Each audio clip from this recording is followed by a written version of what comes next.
Well, hi, I'm Chuck Morendi, founder of iRealty Virtual Brokers, and today I'm going to answer a question for you. Is home title fraud real or is it a fraud? Now, there's a company called Title Lock Corporation that is selling title fraud protection or title theft protection. And I want to look at that today very closely and help you know whether or not it's something you should pay for. Here's an article I wrote, and I want to go through it. You've probably seen the online advertisements by Home Title Lock selling title theft or home title fraud protection for your home for a monthly fee.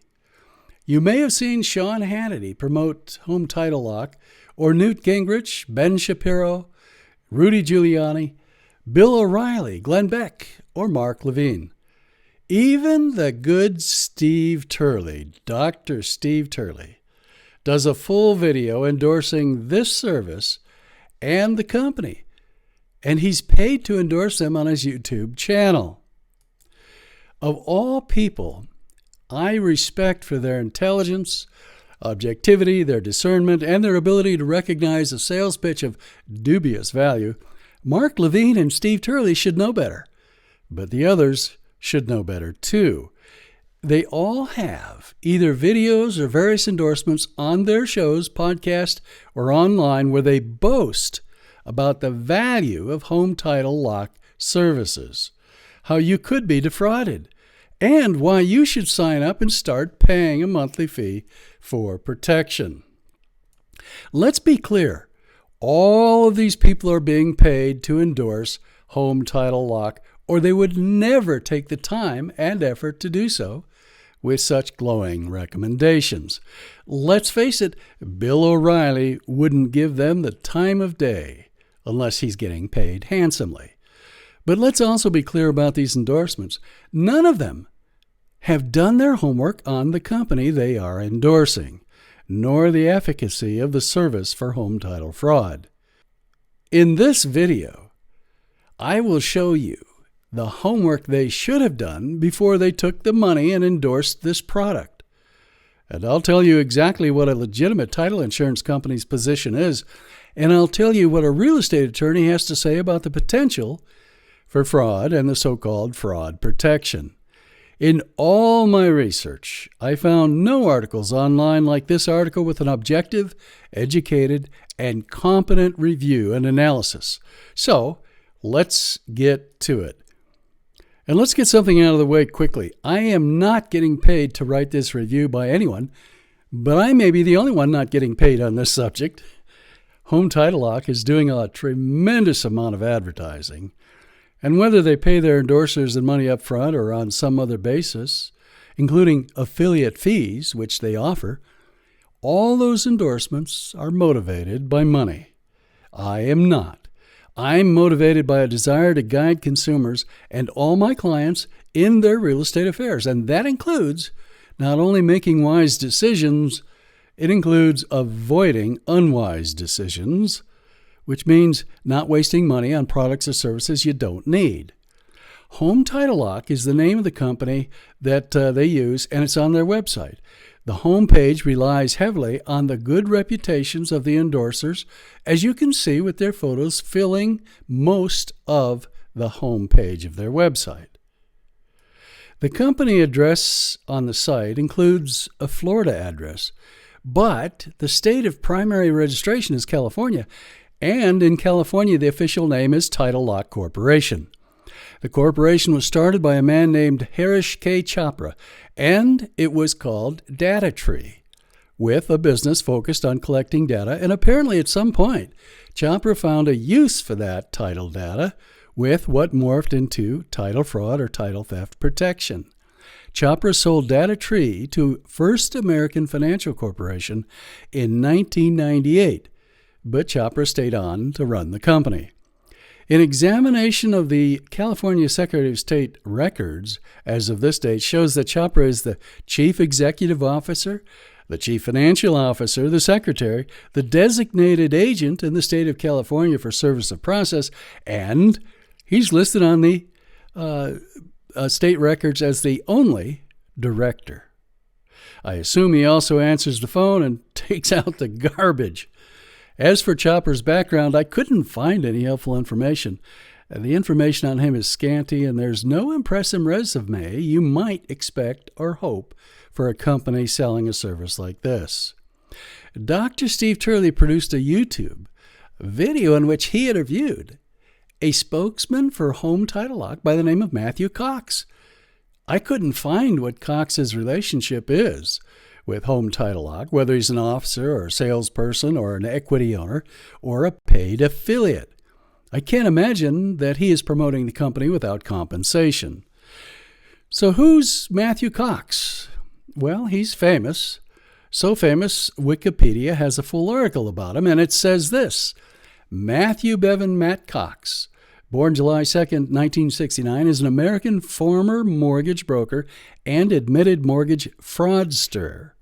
Cox, also a true crime author, wrote an unpublished manuscript entitled The Associates, in which the main character traveled the country to perpetrate a mortgage fraud scheme similar to the one Cox ran. Cox falsified documents to make it appear that he owned properties, and then he fraudulently obtained several mortgages on them for 5 to 6 times their actual worth. He acquired millions of dollars this way.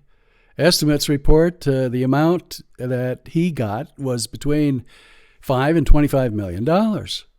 Cox's first conviction occurred in 2002 when he was sentenced to probation for mortgage fraud. He was then fired from the mortgage broker position he held in Tampa, Florida, and he began his life as a dedicated criminal in Central Florida after that offense, before fleeing the area when his activities were discovered.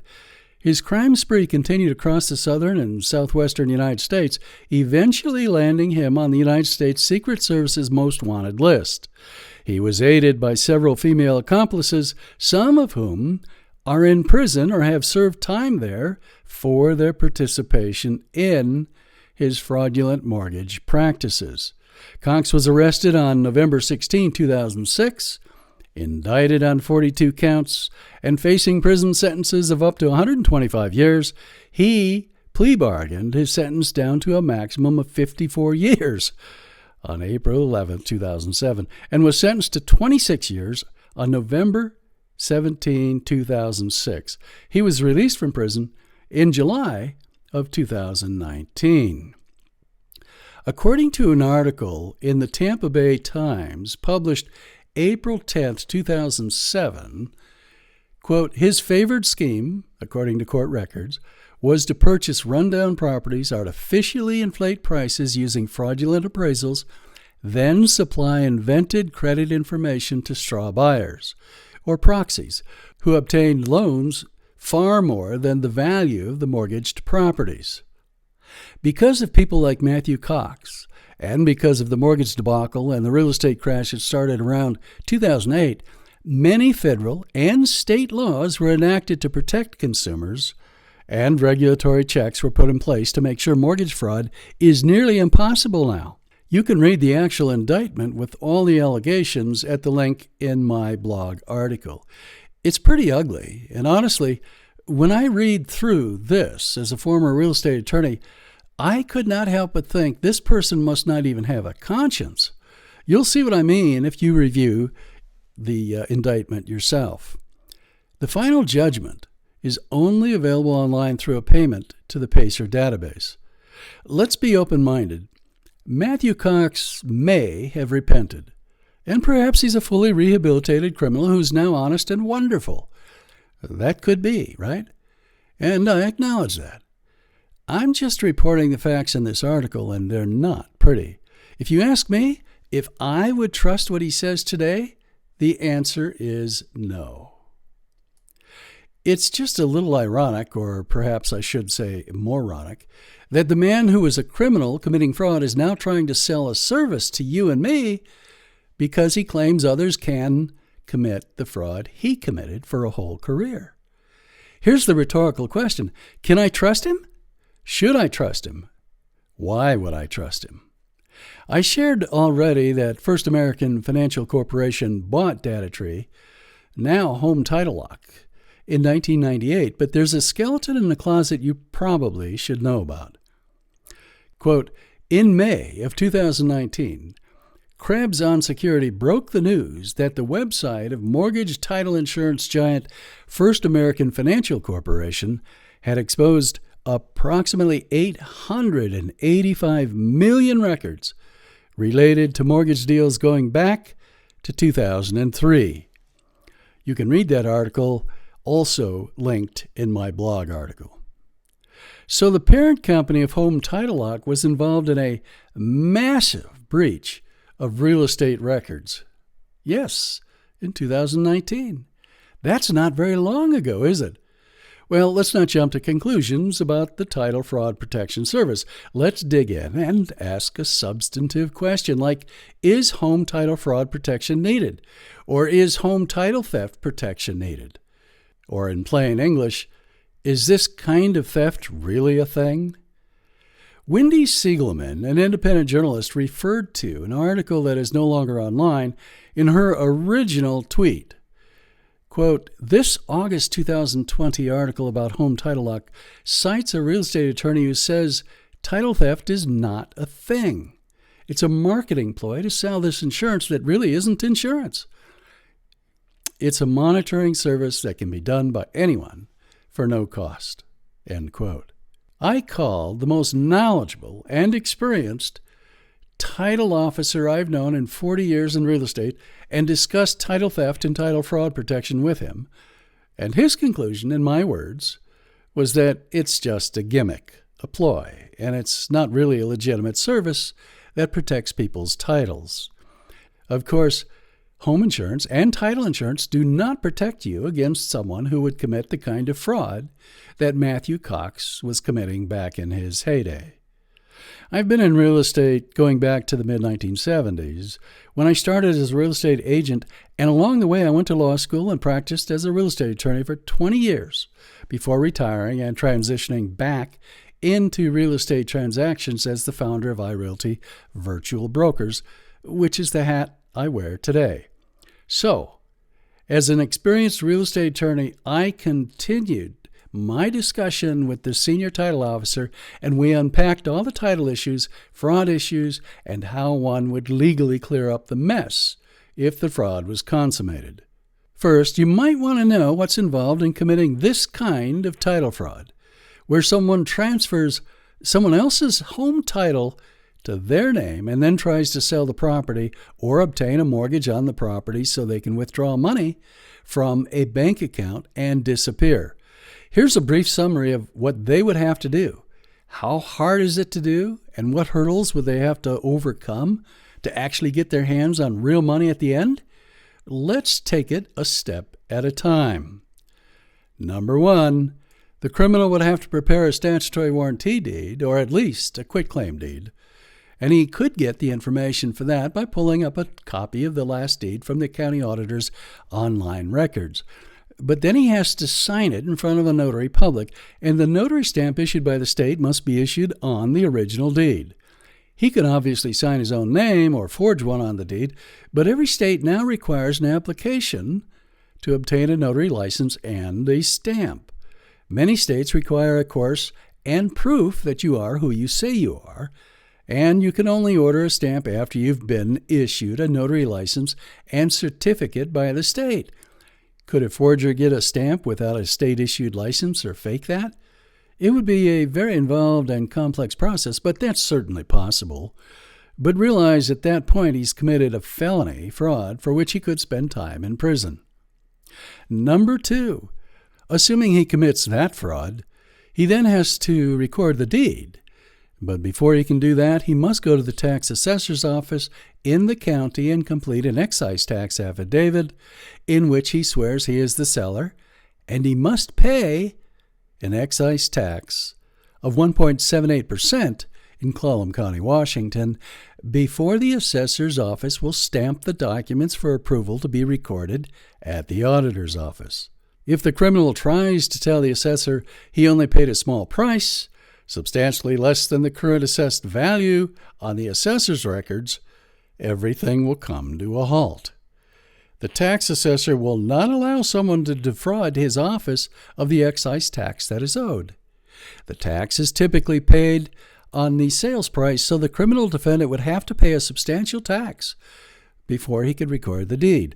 If he hopes to get a loan on a $500,000 home, he's going to have to come up with $8,900 in Clallam County, Washington, and a lot more in California. Only after he pays that excise tax can he record it in the auditor's office. The auditor will not record it until that tax has been paid. So pause here to realize that today trying to commit this title fraud would not work, because no criminal is going to come up with thousands of dollars to record a fraudulent deed, because he's still far from getting any money out of the property, as you'll see next. By the way, don't think he can skip the tax assessor's office and just record the deed. The auditor will not record a deed that is not approved in the computer database by the tax assessor.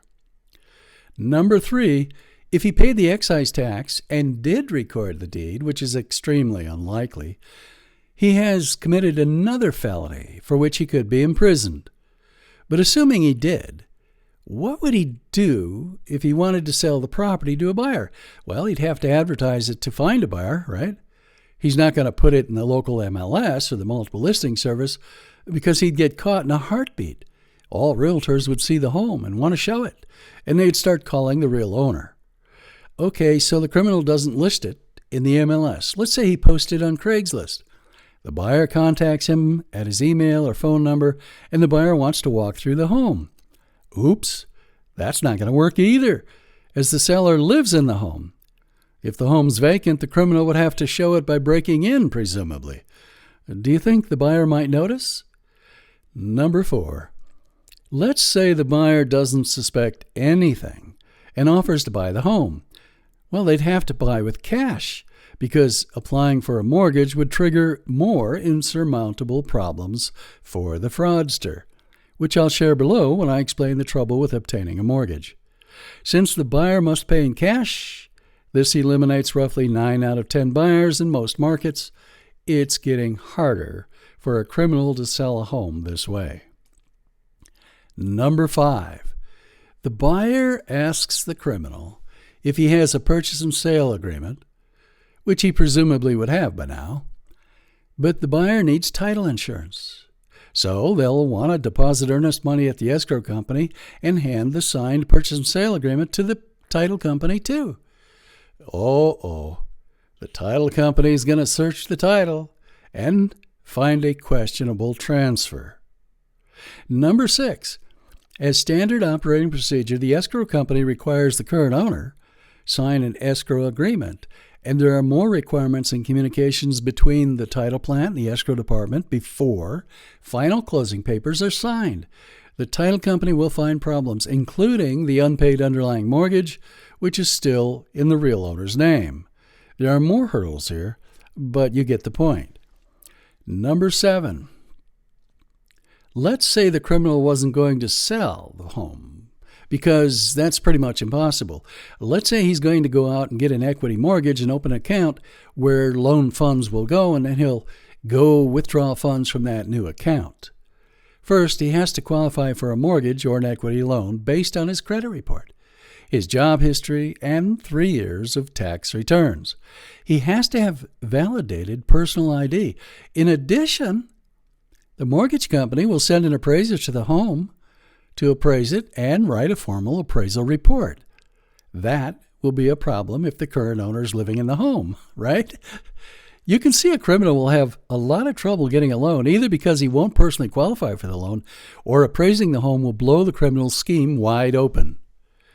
And number 8, I could go on and on as a real estate attorney about why committing this kind of title fraud today, with our updated real-time public databases and all of the checks and balances our title industry and government agencies have in place, but I think you get the point. Successfully committing this kind of fraud today would be harder than many other frauds that are popular, like identity theft, where people steal money directly from a bank account, or credit card theft. There are thousands of easier ways to commit fraud and steal people's money. It's ridiculous to suggest that every homeowner today is under a high risk or even a minimal risk of title fraud. Let's take the last step in this scenario. Let's assume A criminal jumps through all the hoops above, pays the excise tax, and beyond all realities, obtains a mortgage and runs off with a chunk of change. What recourse does the true homeowner have? It's not that complicated. And this is the easiest answer to this entire mess. The homeowner could hire a real estate attorney who would sue the criminal, who would not even defend himself. And a judge would quickly set aside the fraudulent transfer and set aside any fraudulent mortgage. The homeowner's title would be easily protected by a superior court. The whole legal process would be pretty simple because there'd be no one putting up a defense. A mortgage company's fraudulent recorded deed of trust on the property would be set aside. Even so, if some mortgage company was stupid enough to extend a loan on the property without doing their normal due diligence, they would not worry anyway, because every mortgage company pays a premium for mortgage insurance when they close on the loan, so they'd be paid off. The homeowner might pay the attorney $5,000 or perhaps a little more, but the whole legal procedure is something I could have done as a real estate attorney with one eye covered and one hand tied behind my back. But again, title theft or title fraud today is extremely unlikely and so improbable and so complicated and uncertain, criminals are going to seek many other easier ways to steal money from people. Now, I want to be clear about Home Title Lock, also known as Title Lock Corporation in California, and whether they are committing fraud themselves with their products. The answer is they are not committing legal fraud. If you read their material and listen to the carefully articulated sales pitches and what Matthew Cox says, they tell you everything. As low as the risk is of title theft occurring to the average homeowner, it is still a risk. If the statistical probability of it happening is 1/100th of 1% or whatever it might actually be, it is still legally a risk. They tell you what you're paying for. And this is still America, where you can sell your product or service to anyone who will cough up the cash money. My own conclusion after researching the company, its history, the people, and examining the legal risks and remedies is that homeowners don't need home title theft protection like this product. So, next time you hear Dr. Steve Turley or some other famous person endorse title theft protection, text them or leave them a YouTube comment and set them straight. Show them this article if you want. Okay then. I feel better getting all that off my chest. How about you? Do you feel better too? Well, I hope you've had fun with this little video and the information I've got in it, and I hope it's helpful to you, and I hope it saves you some money along the way. See you in the next video.